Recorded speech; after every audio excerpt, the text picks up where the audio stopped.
Hello there, and welcome to our video today. This is a video for online learning ideas, a new site that your hosts, Holly Clark and I, are putting together to give teachers a place to find a whole bunch of resources to make sense of online learning. And I want to welcome you into this video. My name's Matt Miller. I'm the author of Ditch That Textbook, and I am joined by my co-conspirator in this project, Holly Clark. Holly, do you want to do a quick introduction?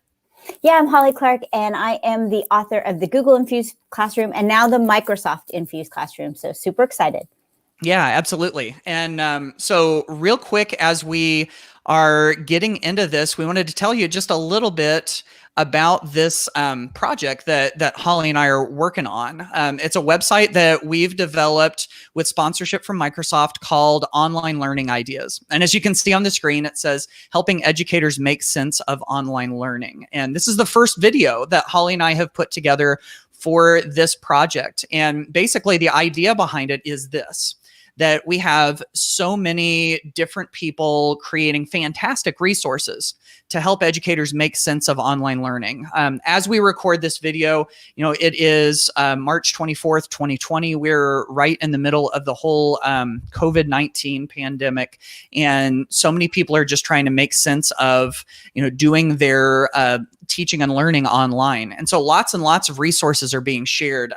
That's the thing I love about educators is we're all so generous with what works for us. And so we were thinking that if there was a place where we could grab links to all of these great resources and put them in one easy to use, friendly location that you could come back to, that was the gist behind it. And I think that's sort of impetus behind this, right, Holly? Yeah, and then Microsoft giving us the generous ability to do so. And so I just want to give a shout out to Microsoft for their generosity on this. Yeah, definitely. So in this video, we're going to tackle the very first of our big ideas. So as Holly and I are putting together the plans for this new site and the way that we want to roll it out, one of the things that we wanted to try to do was each week try to tackle one big idea. We'll see how that works going forward if we continue to do it week after week. But we have at least on this first one. And this first video, we wanted to tackle our first big idea, which is what do students need from their teachers? And Holly, you sort of came up with the idea for us to use this as the big idea. So tell us a little bit about why this was important to you.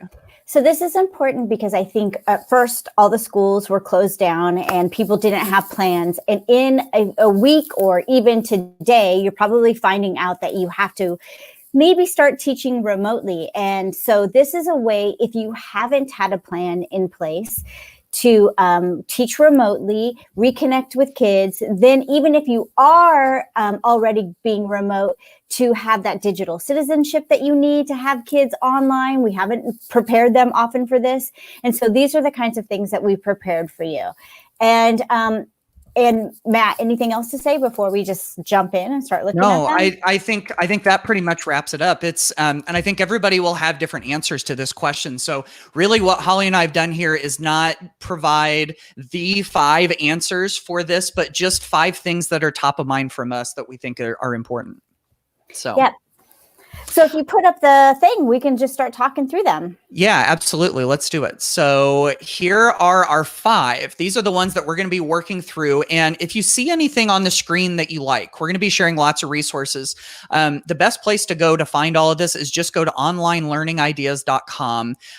We're going to be very shortly linking up all of these resources, including the graphics that you see and anything else that we talk about. And so we're going to talk through all 5 of these ideas during this video. So we're going to dive right into this first one, which is connect back with students if you've been offline using Flipgrid or Seesaw. Holly, you want to talk about this one? I do, because I am from, I work with a district really closely in Oklahoma. And as we left to go to remote learning, or not even remote learning, as we left one day on Friday, have a plan, and it's going to be a situation where we need to reconnect, but these kids don't have devices. And that's what's really important to me, because I think that in most cases, their parents have a smartphone. So we can use Flipgrid and Seesaw to reconnect with them. And if we go to the next screen, I think, do we have the graphic up at the next screen? No. Maybe, I don't know if it's possible, but we have 10 ideas for reconnecting. So it's as simple as going to Flipgrid and doing something fun, something light. So you don't want to reconnect and be all subject and all like, we're going to have a test next week. That's not what kids need right now. So we put some fun activities up there. Like the first one is, would you rather? Would you rather be, and I don't remember the example I put, but I put a link to a site on would you rather questions. Like, would you rather be a space traveler? Or would you rather, I don't know what they were now because they're not there, but they're really important ways of connecting with kids without having it be super high stress. They're about being positive. They are things that you can do. And then there are 4 who need to have access to a device because they are around Adobe Spark, using Sway, and Book Creator. And so those are there for you. We're going to put the resource on the site so you can see all of those. And there are 10 simple ways to reconnect. And so that's what the purpose of that first one was. Yeah, absolutely. I was kind of scrambling. See, folks, remember we told you that this was the first time that we've done one of these. So I was kind of like scrambling in the background, trying to find the graphic. But obviously it's not here, but it definitely will be on the Online Learning Ideas website as soon as we wrap up here. And right now, if you're super interested, it's at hollyclark.org. It's the last post that was on there, but it's co-authored by Matt and I, so it's there as well. Yeah, absolutely. Okay, so let's go to the second one. The second one is to provide support with digital citizenship and kindness. And this is so important. For so many of us, going online full time and trying to provide, instruction and trying to encourage learning online has this whole set of challenges, and it's really sort of a whole different world. And to be able to do that, whether we're talking about video calls to provide instruction, video calls just to help kids see each other's faces and reconnect, different digital activities where kids are commenting with each other. There's all of these different places where students are going to be, bumping into each other basically in a digital space. And if they're not used to that, then they may not know exactly how to do that with kindness or how to do that in an appropriate way. And so being able to scaffold this and provide support for them is going to be super important. And so, that's something that we've gathered some resources on related to that too, is just helping them to come to an understanding about what it means to interact with each other responsibly and to make it a whole positive experience, and practicing online kindness. This is a really important part of it, right, Holly? Yeah. And so we put together this multimedia text set, which is links to have kids look at first at the top, kindness. What does kindness mean in this world? And at the bottom, it has links to how can I make appropriate comments to other people? And the kids go through this multimedia text set and then they create their own, because that's what I do in my own class is I have kids create their own rules. And we're going to see that in the next. In fact, if you go to the next one, Matt, this is actually from my 7th grade class, our next little graphic. Oh, the one past it. There it is. Yeah. And we'll come back to the other one. They made this. And I found that when I let kids make their own rules, they follow them completely. If I said to them, here's what we're going to do online, they were like, yeah, whatever, Miss Clark, we're online more than you. But so this came from them creating how you should respond to people. And then they also made the one, you can go back to the previous one. They made this one that is about how to leave good video replies. And so we place that in there, and then the kids look at the kindness one at the top of the multimedia text set, and then they look at the how to make comments, and they come up with their own. So it's something you might have kids do through remote learning by pushing it out and having them do that multimedia text set. Yeah, absolutely. This is such good stuff. And so yeah, we've got all of these different things that help students just kind of wrap their brains around being able to interact with each other in a positive way. And of course, none of these things are rules that you absolutely have to follow. These are just things that will, kind of help maybe give you some guidance or maybe give you a good place to start.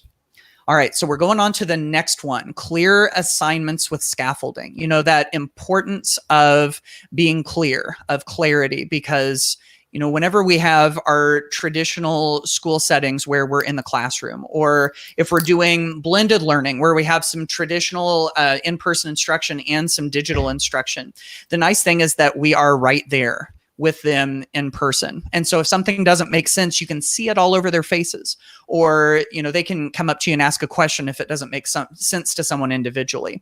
But to get the opportunity to just give them instructions in one place at one time, it's like, that's one big opportunity that we don't want to miss. And so clarity is super, super important, right, Holly? Yes.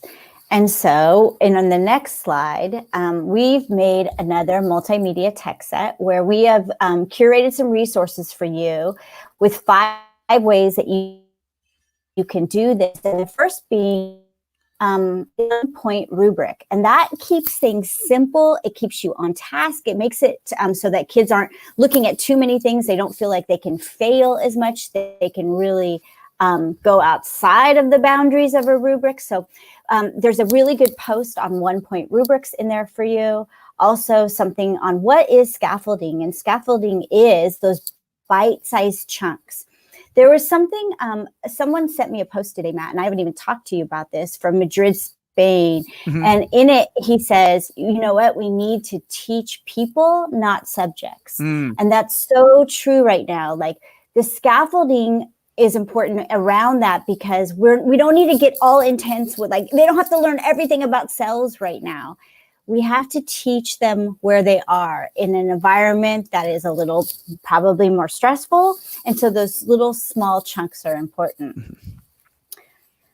This third one is called activating curiosity. And this activation of curiosity, this is going to be like, please go to this doc for this. I have put on there links to multimedia tech sets, which I like to call explore boards, that the girls of HyperDocs curated all of these great exploratory sets so that when you want to teach kids, you can just have them at home exploring through these multimedia tech sets. And I wonder, we probably can't link on any, but you'll be able to see that it gives that background knowledge that they need. It activates the curiosity instead of them just feeling like we have to learn this because it was in the curriculum. Mm-hmm. So these multimedia tech sets, we need to talk more about them in another time, Matt. They're so important. Mm-hmm. Absolutely. And then want to talk about templates? Yeah, absolutely. Visual aids. These are obviously super important. Our brains were built to consume and understand visuals even before text.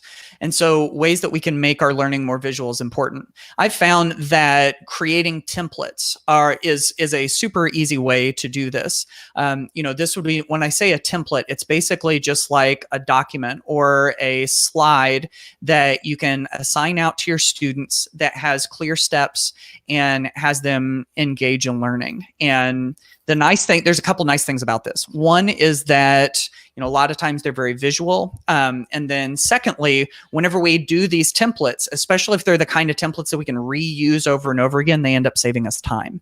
I've got tons and tons of templates. In fact, if you go to ditchthattextbook.com, under the resources tab in the top right, there's a whole bunch of free templates that you can access. I didn't get the link on here yet, but I will have a link on online learningideas.com at some point. So definitely visual aids. And then Holly, do you want to wrap it up with thinking strategies? Real quickly, to help us stay clear, we want to allow kids to answer clearly and giving them thinking routines, which are little prompts like, I used to think and now I think. So after this lesson that we've done, I used to think cells were like this in everything. Now I know that they're in everything, but they're different in plant and animals, whatever it is. And so there's thinking routines, there's a chart, there are things or apps that you can use along with the thinking routine. So all of this will help us keep our lessons clear during this time of online learning. Yes, absolutely.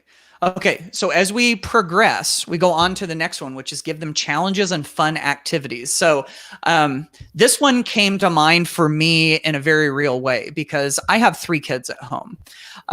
For me, it's I've got three kids. I've got a daughter who's 14, a daughter who's 12, and then a son who's 10. And so I'm sitting in here in my office working on some things, and I overhear in the other room that my 12-year-old daughter has gotten on a video call with her grade level team of teachers. You know, she's a 6th grader. So, you know, it was her English teacher, her math teacher, her social studies, and her science teacher. And they were on this call together. And she was getting to talk to them. She said it was kind of awkward because she was the first one to show up. So it was her and a whole bunch of her teachers. But she had a good time. And then slowly some of her friends started showing up and she got to check in and talk with them. And first of all, just that in and of itself, that ties back to the first one we talked about with connections. You know, connections are so important and they were really important to my daughter. In fact, she told me after she got done, she said, Dad, you know, I was kind of surprised by this, but when I saw all of my teachers on that video call, it kind of made me want to cry. You know, like it just so affected her. But when it comes to the challenges I was talking about in this number 4, here's where what really impressed me from that call. So I heard her, I think it was her science teacher, maybe her English. No, it was her science teacher. She said, hey, did you all get a chance to log into Canvas? Canvas is their learning management system. Did you get a chance to log into Canvas and see the challenges that I put up there? And so what she had done was she had put some things, some fun science related things that they could do on their free time while they were at home. And you know, there wasn't a requirement. There's nothing tied in the grade book to doing it, but it's just that sort of curiosity piquing, interesting stuff. And I was impressed to hear a couple of the kids just pipe right up and go, yeah, I saw that. I'm going to try some of those. And so, you know, I think one of the things that students need from us is not necessarily the assignments. If you ask them, they probably would say, I don't need the assignments. But with a whole bunch of extra free time on their hands, maybe giving them something fun or something that will pique their curiosity, something for them to fill that time that doesn't feel like work, that shows them how cool your content is, to engage them. I think that's one of the things that they're really looking for. I think that's really important. And so we're going to have a resource for that shortly. Yes, we are. That's right. Okay, so that was number 4. Let's go on to number 5. And number the last 5 one. Yes, the last one. That's right. And that's offer reassurance. Holly, why was this one so important? Well, this one was important to me because of exactly what your daughter said. Like, I don't think we understand what they're going through and that we need to teach kids. We need to teach people, not subjects. And right now, I know that it's coming up in little ways that I react. I think everything's cool. I'm like, it's cool. I'm not having to deal with any people right now. But then I notice that I'm not doing okay sometimes. And the same thing is happening with students. So we need to encourage them. And we came up with, if you want to show, do we have that graphic? Mm-hmm. If you want to put that on the screen. Yeah. So we came up with these 6 tips for encouraging kids just to think about. And Matt, go ahead. Why don't you talk about those as we have them? Yeah, absolutely. So if we want to encourage students, these were just sort of a brainstorm that Holly and I had to pull these together. Number 1, keep everything that you communicate very positive. Not everything in life is positive, but I think the more positive that we can be, the more that it will set our students at ease. Number 2, have students explore and express gratitude. You know, whenever your routine is disrupted and whenever things aren't like normal, just centering yourself on the things that you're thankful for and the things that are going right in your world sometimes can also help put you at ease and encourage you. Number 3, give virtual. I'm Yes. sorry. And you could do that on a Flipgrid or somewhere where kids can go back to it too. And there's just so many ways that you can do this, but also just remembering that they can have a place online to do that as well. Sorry, Yeah. Matt. No, that's fine. That's fine. Number 3 is give virtual high fives or appreciation to each other. So number 2 is about gratitude in their life. And then number 3 is giving gratitude for each other. So finding those little compliments, tied to specific things that they've done or tied to, things that they have witnessed about them. And just having that encouragement from other people can be really strong. Number 4 is to suggest some affirmations they can focus on. Just again, this is kind of like centering yourself on what you know to be true about yourself. Just reminding yourself, I am safe, I am loved, I am smart, I am, whatever those affirmations are that they can go through just to remind themselves who they are in this world can be really big. Number 5 is to send personal messages and emails of appreciation. Holly, this was one that I think you felt pretty strongly about. Why don't you tell them about this? I do. I think in this time when we are disconnected, I think it's important to send an email to say, hey, I want you to know I appreciate you. And while it might take a long time, because I used to have 175 seventh graders, I probably would sit down in a 4-hour time period and find a way to connect to each and every student. And that is a relationship building, and kids learn from people that they like. And so this is just speaks to my heart. I would have found a way to reach out to every kid. And there's also things like Remind, where you can do it as a group, but individual little notes are so needed right now.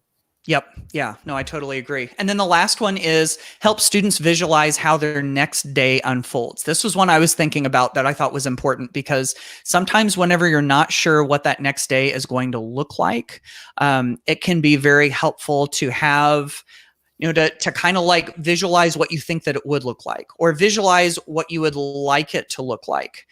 This makes me go back to my days in sports. I was a swimmer in high school and I was a golfer in high school. And I remember actually swimmer and a springboard diver too. So whenever I would get ready for a competition to do diving, I would always visualize the way that I wanted each of my dives to go. And, sports performance people talk about how important visualization is. So I would imagine, the steps that I would take down the board, and I would imagine my hurdle step, and I would imagine my takeoff and the position of my body and the way that I would get into my tuck position to do rotations, and how it would come out and how it would feel as I went into the water. And by walking through those over and over again, I was able to, in some ways, take that visualization and turn it into reality, because I had rehearsed it in my mind so much. And I think there's a lot of application for this in our everyday lives too, thinking about how we want it to work. And then that way we don't dwell so much on how it might turn out in a negative way. So, yeah. Great example. Yeah. So 6 tips for encouraging students. So there you go. We're down to the end here. We've got 5 things that students need from their teachers: connection, support with digital citizenship, clear assignments, challenges, and reassurance. And then I also wanted to shout out that one of the folks that's watching us on the stream, Chris Nessie, he said, because I asked in the comments, what do you believe students need most from us right now? And Chris said students need their teachers to be flexible and empathetic during this time. And I mean, I think that's a topic for a whole other episode. Yeah, we should make that a week thing. Right, exactly. Flexibility is so key. I think Chris is so right on this, that we can't just assume that things are going to work in one way, and being flexible to meet each other's needs is so important. Yeah, so we just wanted to wrap up those things that would help you get reconnected. When you're connected, do it well, and to be thinking about. And we're super honored that Microsoft has helped us be able to get this out to you. And I just want to say that as a modern educator, and especially in these times, we need to not be like, I'm a Google person or I'm an Apple person. We need to be, I'm a student person, and whatever tools work best for the student or for this remote learning situation, we need to go outside of our comfort zone and find those that work. Yeah, that's totally right. Although we will have that tool set that we have the most access to, whether, whatever that may Yeah, be. And that's true. actually an interesting point because, Holly, you've got a book that just dropped recently called the Microsoft Infused Classroom for those teachers that do have access to those Microsoft tools, which is pretty cool, right? Yeah. But it doesn't just talk about Microsoft. It talks about Seesaw, Adobe, Socrative, Flipgrid. Well, Flipgrid is Microsoft, but it talks about it's about the kid and it's about learning and what tools can we grab and use to make this learning more powerful. Yep.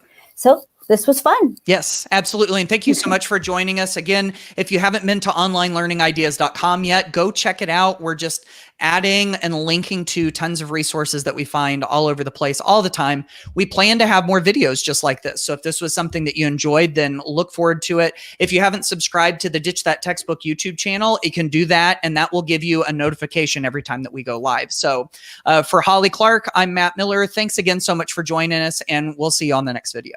Bye, everyone.